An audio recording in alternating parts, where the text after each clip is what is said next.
아멘. 오늘 주신 말씀은 1절에 보니까 천국은 마치 이렇게 시작이 되니까 천국에 대한 얘기입니다. 천국엔 누가 가느냐? 16절 결론으로 확실하게 말씀해 주고 있습니다. 이와 같이 나중된 자로서 먼저 되고 먼저 된 자로서 나중 되리라고 결론 내렸습니다. 그래서 말씀의 제목은 오늘의 말씀의 2절에도 이와 같이 나중된 자로서 먼저 되고 먼저 된 자로서 나중 되리라. 먼저 된 자보다 나중된 자.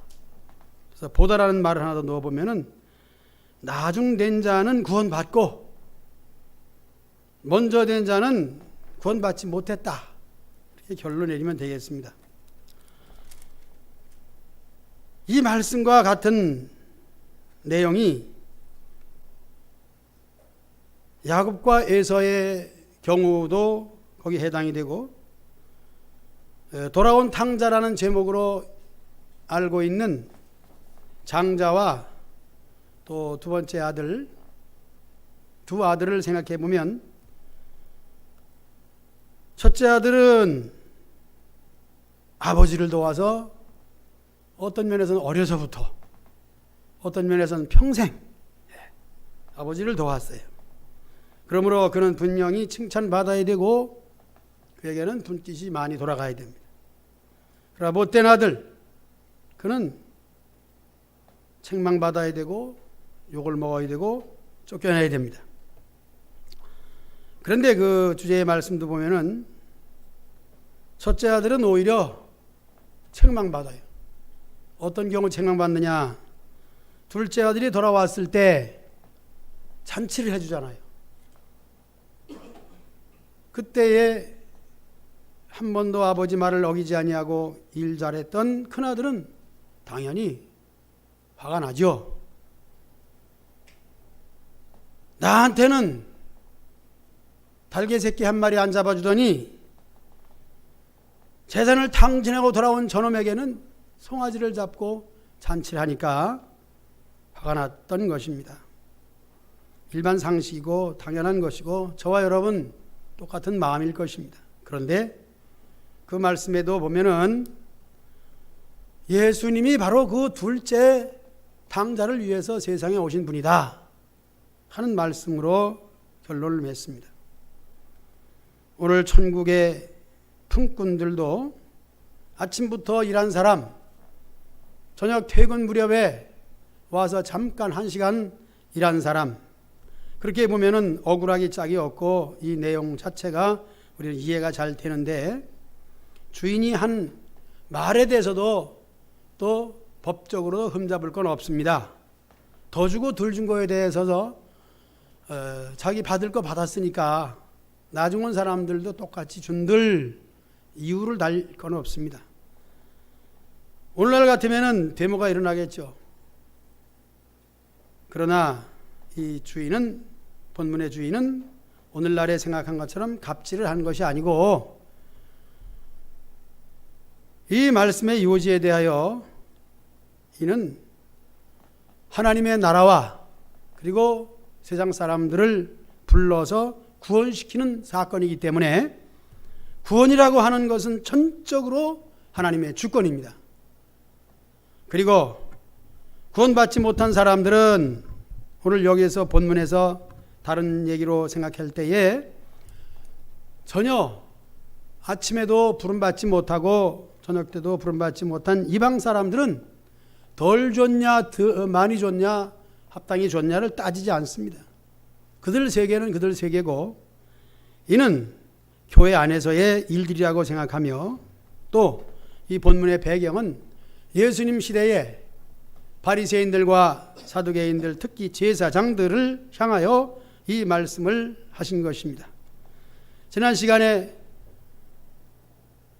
마태복음 13장에서 5장은 산상수훈이고 13장은 해상수훈이고 배세했으니까 선상수훈이다.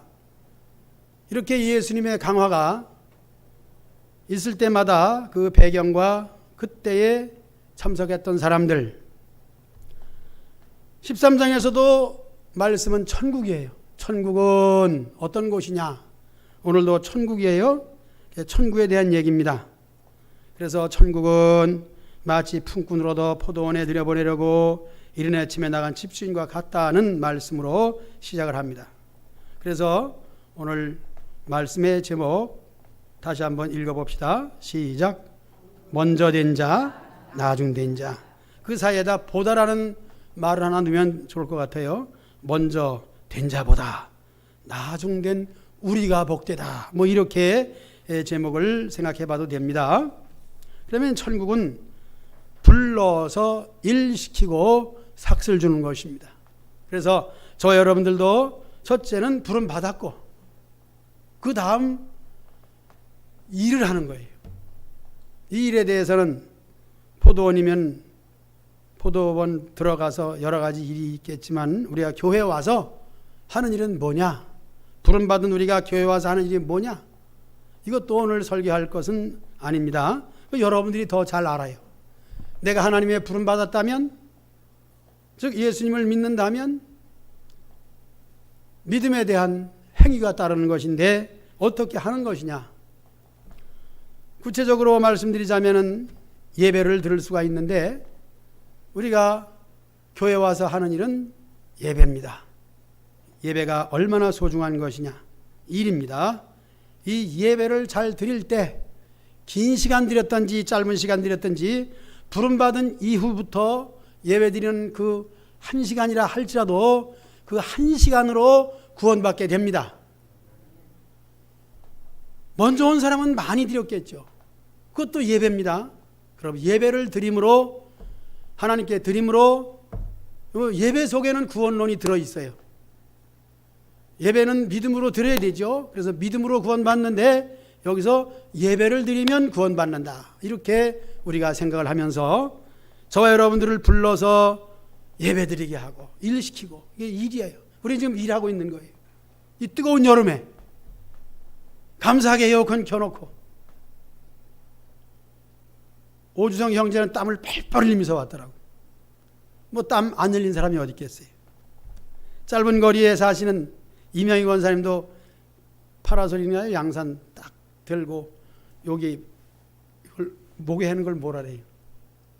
뭐 수건 같은 거 이렇게 두르시고 들어오는 걸 딱 보니까 아 날이 더워서 땀 흘리면 땀바지 태양을 가리는 거 교회 오는 그 모습을 하나하나 생각해 보면서 뜨거운 여름에 힘들지만 예배 드리는 것 이것이 우리의 일이에요. 내가 무슨 일을 하고 있느냐? 예배 드리러 한 주간 동안에도 이 예배를 위해서 우리가 달려왔다. 그렇게 생각이 됩니다. 한 주간 동안에 예배를 위하여 열심히 살았다. 또 이 뜨거운 여름을 생각해 보면은 어떻게 뜨거운 여름을 지나야 되느냐. 해마다 겪는 것이지만 참 힘들잖아요. 그럼에도 불구하고 우리는 예배를 드리러 왔다. 예배의 일, 예배를 일로 생각하시면 좋겠습니다. 여기서 일은 하기 싫은 것을 억지로 하는 그 일이 아니라 하고 싶어서 오늘 본문 내용에 보면은 저녁 때죠. 5시쯤 됐는데 퇴근 시간 가까이 됐는데 놀고 있어요. 물어봅니다.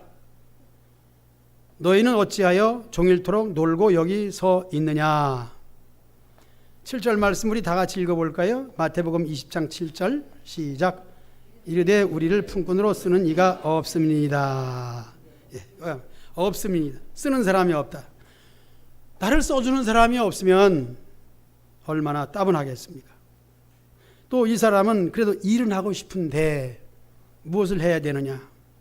그러나 써주는 사람이 없다. 세상의 일도 그렇습니다. 직업이 없는 것은 참 힘든 거예요. 일을 해야 되고 직장과 또 사업이 있어야 삶에 의미가 있지 않습니까? 더욱 사람으로서 하나님의 부름을 받지 못했다 하는 것은 부름받은 사람만 그 진가를 알게 되겠죠. 또 여기서 나를 부르는 자가 없다고 했을 때 우리 인생을 생각해 보면은 누구나 세상에 나와서 성장하고 성장 과정은 결국은 늙는 것이고, 그래서 나이를 물을 때 올드라 그러잖아요. 얼마나 늙었느냐, 나이가 얼마나 늙었느냐, 그래서 늙으면 죽는다. 이렇게 따분한 일생을 생각해 보면은 세상의 일이라고 하는 것이 그것도 헛된 거예요. 그래서 여기서 말씀드리는 것은 하나님의 부름을 말하는 것입니다. 하나님이 불러주시고 정말 소망이 있는 일, 기쁜 일, 즐거운 일, 감사한 일은 예배를 드리는 것입니다. 오늘 지금 하고 있는 저와 여러분들의 행위가 하나님이 시키는 일이고, 그 일을 하지 아니하면 낙오 인생이고 종일 서 있는 거예요. 그러나 여기 어찌하여 이렇게 놀고 서 있느냐, 우리를 쓰는 자가 없나이다 라고 했을 때, 오늘 우리 하나님의 손에 붙들림 받으여 부름 받으여 쓰임 받고 있음을 감사하시기 바랍니다. 내가 쓰임 받고 있다. 내가 예배자로서 오늘 하나님께 나를 올려드리고 있다.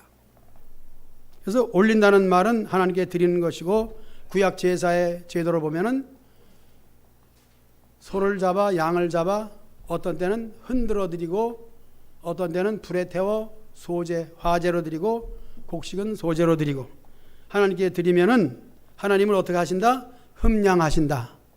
하나님은, 이 흠량은 냄새인데 하나님은 냄새를 맡으신다. 그 말은 받으신다. 우리는 올려드린다. 우리 몸과 마음을 올려드리는 것입니다. 이것이 하나님 나라의 일꾼을 불러서 우리로 하여금 일하게 하신 거예요. 여러분, 지금 하나님은 일꾼을 필요로 하신다는 생각을 하면서 이 말씀을 상고합니다. 20장, 마태복음 20장 1절 다시 생각해 보면, 천국은 뭐냐?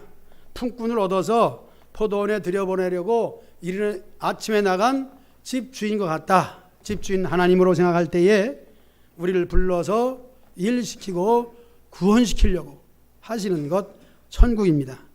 천국은 먼저 된 자는 못 가고 나중 된 자는 간다. 이론상으로 보면은 억울하지만은 탕자의 비유에서도 보면 그 형은 억울함에도 불구하고 왜 둘째 탕자, 허랑방탕한 탕자를 내세우고 그것을 강조하기 위하여 말씀을 기록했느냐? 바로 예수님은 탕자, 죄인, 그러나 회개한 자, 바로 탕자가 그 모습이잖아요. 그러면 여기서 먼저 된 자, 아침에 들어온 자는 왜 구원받지 못했느냐 하는 것은 보면은 마지막에 나타나지 않습니까?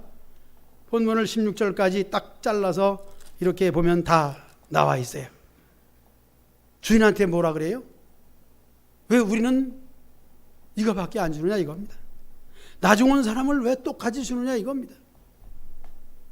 그러면 그 마음보를 생각해 봅시다.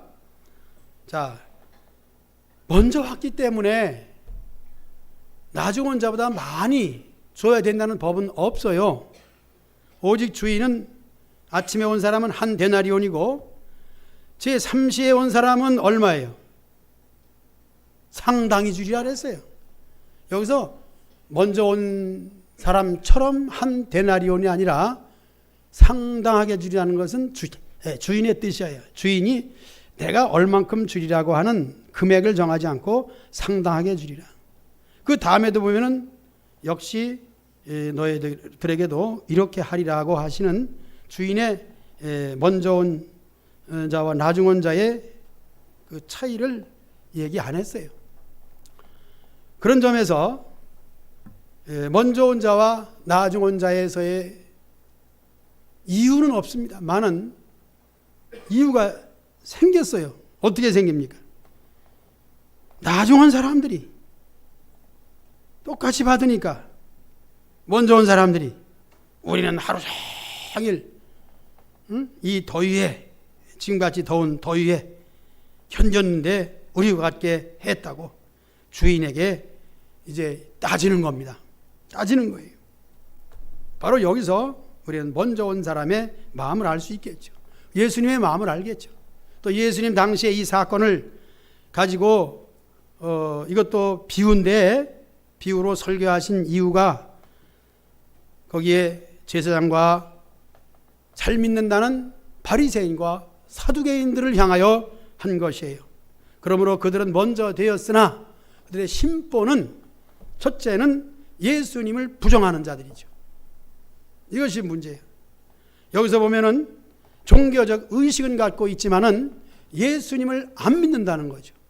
믿음에 대한 것이 드러나 있습니다.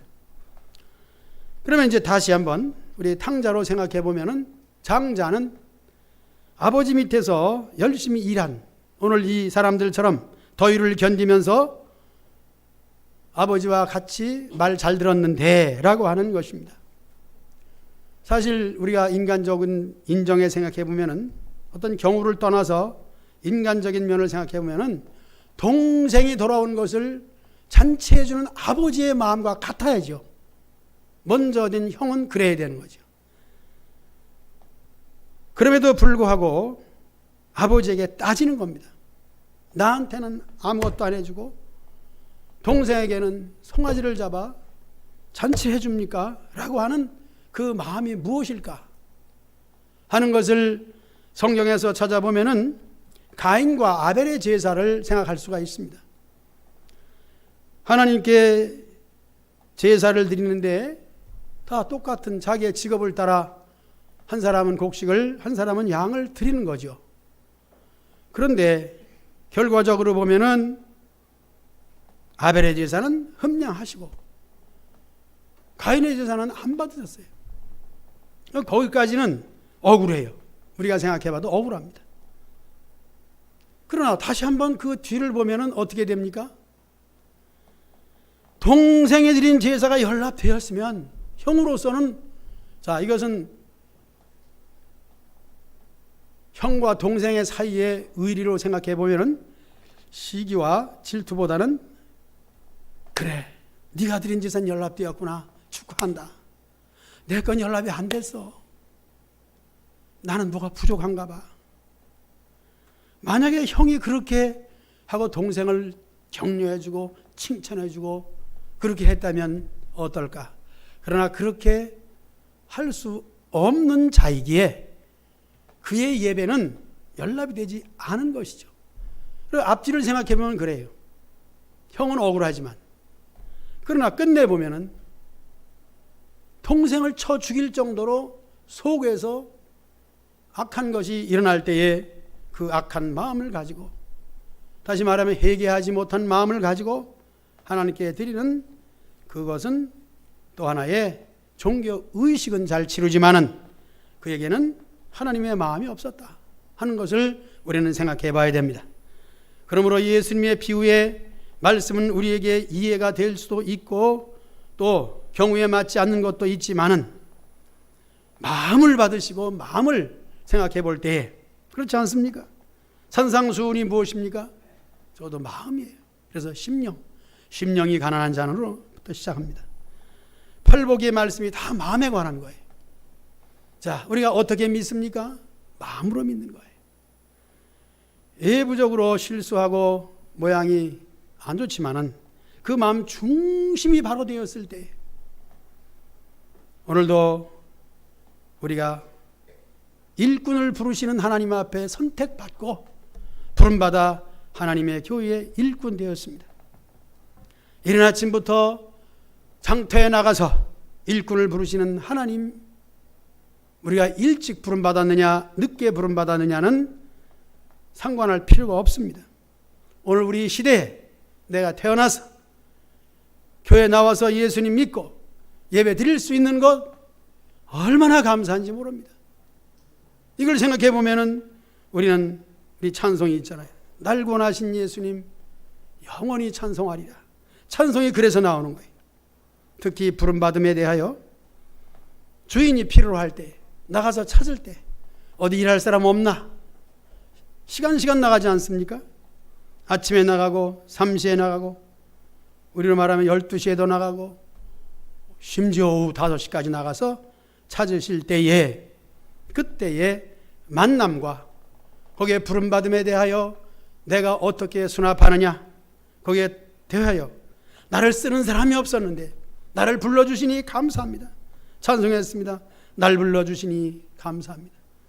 오늘 예배 찬송은 바로 주보에 있는 아까 부른 597장. 어쨌든 나를 충성되게 여겼는지는 모르지만은 저와 여러분들을 불러주심에 대하여 이 부름에 대한 감사가 여러분들 오늘 말씀으로 받으시고 그것이 여러분들에게 감사가 되시기 바랍니다. 불러주심. 뭐 거기에 대해서 내가 뭘 받았느냐, 은혜를 받았느냐, 복을 받았느냐, 살면서 하나님이 나와 함께 하셨느냐, 이 모든 것도 중요하지만 더 중요한 것은 시작이에요. 나를 불러주심에 대하여 얼마나 감사한지 몰라요. 나를 불러주심에. 세상 직장도 구하기 위하여 애쓸 때 나를 합격시켜주고 직원으로 삼아주시고 일거리 주시했다면 사장님께 감사해야 되겠죠. 오늘 하나님의 부름받고 하나님이 쓰시겠다고 여러분들을 앉혀놓았을 때 여기에 대한 감사가 먼저 있으시기를 다시 한번 축복합니다. 이게 복이에요. 무엇이 복이냐? 부름받음의 복입니다. 우리 자신은 어떻게 됩니까? 하나님이 필요로 할 때에 즉시 내가 여기 있나이다. 내가 일자리를 구했나이다. 영적 의미에서는 사람은 다 영원한 세계를 사모하는 마음을 줬어요. 이것도 감사하죠. 종교의식이라고도 볼 수 있는데 첫째적으로 종교의식과 의식에 이어서 취해야 될 것은 실속이에요. 의식만 가지고는 안 된단 말이에요.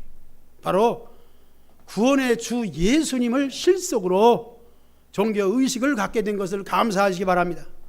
그래서 모든 종교는 의식이 다 있어요. 그러나 그 의식은 뭐냐? 의식은 알맹인데 또 부름받음도 그래요. 직장도 그러고 사업도 그래요. 뭐 그런 것이야 우리가 다 알지만은 세상에서 일거리가 없어서 조폭들한테 부름받아가지고 너 나와 함께 이거 하면 돈벌이 되는데 갈래? 거기 갔다. 그것도 직장은 직장이죠. 일거리는 일거리. 거기 가지 아니하고 우리 하나님의 손에 붙들림 받고 하나님이 쓰신다 그래서 쓰임받게 된 거 다시 한번 감사하시기 바랍니다. 그리고 실속 있는 정말 구원의 생명 되신 예수님을 영접하게 된 거 감사하시기 바랍니다. 그래서 필요할 때 내가 여기 있나이다. 우리 자신은 여기에 대해서 순종이 필요한 것이죠. 두 번째로 생각할 것은 구원이란 동일한 제목을 생각해 봐야 됩니다. 세상의 일들을 역시 일한 만큼 주게 되어 있습니다. 그건 주인의 뜻대로 주는 것도 맞습니다. 그러나 구원이라고 하는 것이 먼저 온 자나 나중 온 자나 어떻게 하겠어요?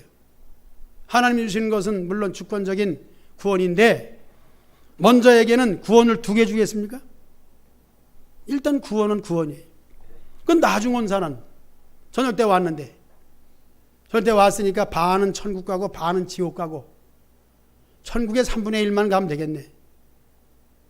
있을 수 없는 얘기잖아요. 하나님은 처음부터 끝까지 온전하신 분이에요. 사람이 이유를 걸고 하나님께 대하여 이러니저러니 말하는 것은 전적으로 육신적 사람이에요.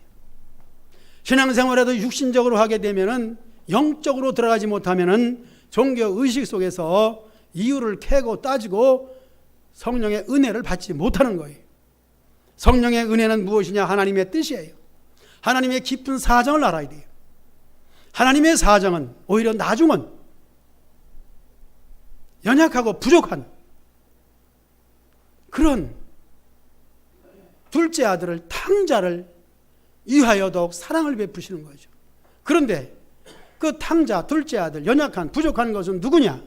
보면은 저와 여러분들이 우리 모두가 다 거기에 속해 있습니다. 따지고 보면 이 세상의 모든 인류는 다 탕자예요. 탕자가 없습니다. 그럼에도 불구하고 인륜적인 사람의 계획을 가지고 생각을 가지고 계산을 가지고 너는 탕자, 나는 떳떳한 착한 선한 사람 이렇게 생각할 수가 있는 것이죠. 여기 대하여 우리는 참으로 잘 믿는 사람이나 못 믿는 사람이나 교만은 패망의 선봉이에요. 뭘 조금 잘하면 교만하게 되더라고요. 그러나 또 못하고 연약하고 저 사람만 비교해 보았을 때에 내가 많이 모자란다면은 거기에 대해서 비교의식을 가지고 있습니다. 이것 또한 교만과 똑같은 거예요. 그래서 저 사람은 저녁에 왔는데 똑같이 나와 같이 주다니 라고 하는 것이죠. 만약에 그런 마음을 가지고 천국 간다면 어떻게 해야 되겠습니까? 천국 가서도 따지는 거 아니겠어요? 저 사람은 세상에서 참 별 볼 일 없는 사람인데. 세상 사람은 그러잖아요. 나이가 든 사람도 별 수는 없더라고요. 60, 70된, 80된 이런 사람들도 서로 얘기하는 거 보면은, 아이고, 쟤는 어렸을 때 우리 축에 끼지도 못하고 맨날 의다 터지고 나는 나가서 싸우면은 뭐 항상 뭐 지가 이기고 잘나고 주먹이 세고 이제 늙어도 그런 얘기 하더라고요. 그런데 쟤는 어려서 찌질이고 의다 맞기만 하고 다녔는데 쟤 서울 가서 돈 벌어가지고 부자가 됐어. 아이고, 어려서는 병신 같았는데 이제는 아주 멋있어. 뭐 이런 얘기 하는 거죠. 이게 어찌 말이에요. 되지도 않는 소리잖아요. 그런데 사람은 똑같아요. 다 그런 의식을 가지고 있습니다. 사실 그런 의식을 다 빼버리고 모두가 다 세상에 병신이 어디 있습니까? 세상에 자연이 어디 있습니까? 똑같은 사람이잖아요. 똑같은 인격이잖아요. 부족하면 부족한 대로 넉넉한 사람이 채워주게 되어 있지 않습니까? 부족한 사람은 거기에 대해서 자존심을 가지고 다른 생각할 것이 아니라 도움 받을 수 있는 만큼 받으면 되는 거예요. 그리고 같은 사람이 되는 거예요. 바로 천국은 어떤 곳이냐, 그런 얘기를 하잖아요. 그것도 역시 비유인데 거기에는 수저가 길대. 5번째 얘기하는 거예요. 길다는 거죠. 상을 차려놓으면은 그 수저로 먹는데 천국은 어떻다고요? 먹여주는 거예요. 저기 있는 사람 젓갈이 길어가지고 찝어가지고 이거 드셔보라, 이거 잡숴보라. 또 저기 그 사람은 또 받아먹고 여기 있는 이게 맛있다고 던져주고. 지옥은 어때요? 긴 젓가락을 가지고 저만 먹으려고 찝어가지고 먹으니 이게 젓가락이 저만큼 가가지고 저기가 있으니 이거 어떻게 먹어? 뭐 그렇다는 얘기죠. 오늘 포도원의 품꾼들에 대한 비유의 말씀에 대해서 먼저 된 사람으로서의 모습은 교만이에요. 쟤는 늦게 왔는데, 쟤는 못 났는데, 종일 놀았잖아. 인제 와가지고 뭐?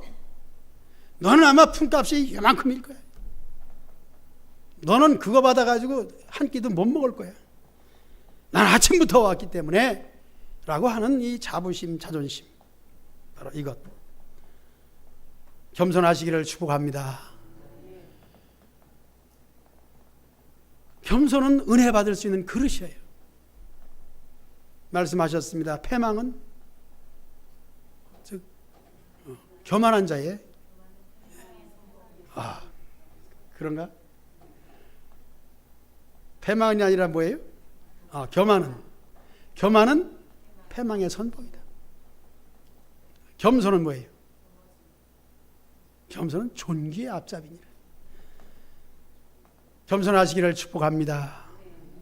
근데 겸손한 사람은 자기 겸손을 몰라요. 겸손한 사람은 인간적으로 볼 때에 사실 부족해야 겸손해요. 탕자도 그렇지만은 자기가 부모 유산 받아가지고 나가서 다 털어먹고 까먹고 돼지우리에 가서 돼지밥을 같이 먹다가 도대체 이래서는 안 되겠다. 아버지 집에 가자. 그때는 뭐예요? 찬송가로 말하면 천부여 의지 없어 손 들고 옵니다. 나 자신을 포기한 거예요. 그래서 그가 말한 것이 뭐예요? 내가 아버지 집에 종, 품꾼으로 아들인데 어찌 품꾼과 비교되겠습니까? 품꾼이라도 좋으니까 나만 받아주신다면 이라고 하는 겸손인데 겸손은 어때요? 망해야 되고 자기가 완전히 깨져야 되고, 이것이 영적으로 뭐예요? 우리가 성령으로 깨지지 아니하면 겸손해질 수가 없습니다. 또 겸손은 역시 자신의 부족을 알아야 돼요. 따지고 보면은 세상 것을 가지고 잘난 척할 이유와 필요는 없습니다. 그럼에도 불구하고 그 세상 것이 좀 많아지고 명예가 있는 것 같아지면은 교만해지는 거예요. 그것이 인간의 모습이에요. 제 모습이고 우리의 모습입니다.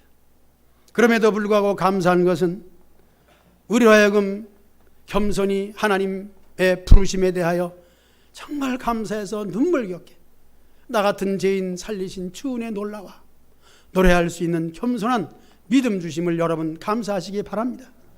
오늘 이 말씀은 저와 여러분들에게 해당이 될 때에 아침부터 나와가지고 교만한 자 되어가지고 종교의식만 가지고 뭐는 이러니 뭐는 저러니 이유와 자기의 잘남으로서 장식하는 인생이 아니라 이제는 어느 곳이든지 내가 명령하시기만 하면, 불러주시기만 한다면, 쓰시기만 한다면 내가 하겠습니다. 하나님의 일에, 교회 일에 우리 자신을 조금도 내 것이라 여기지 아니하고 주 앞에 구원받은 은혜를 온전히 헌신할 수 있는 것, 그것은 진정으로 우리 자신이 체휼해야 되는 거예요. 그냥 되는 건 아니더라고요. 우리 사람이 배워서도 되지만은 우리는 인생의 삶에 자신이 경험을 많이 해야 돼요. 그래서 7,8기라는 말이 있습니다. 넘어져 보고 깨져 보고 터져 보고 이렇게 해보니까 안 되더라. 뭐가 안 되냐?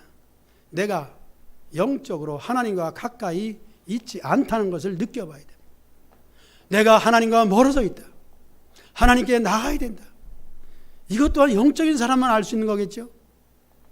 이렇게 해서 저녁 되지만 쓸 사람이 없어서, 내가 또 불러주는 사람 없어서 놀고 있는데 나를 불러주시니 참으로 감사합니다 라는 겸손의 마음. 오늘 말씀의 제목이 뭐라 그랬습니까?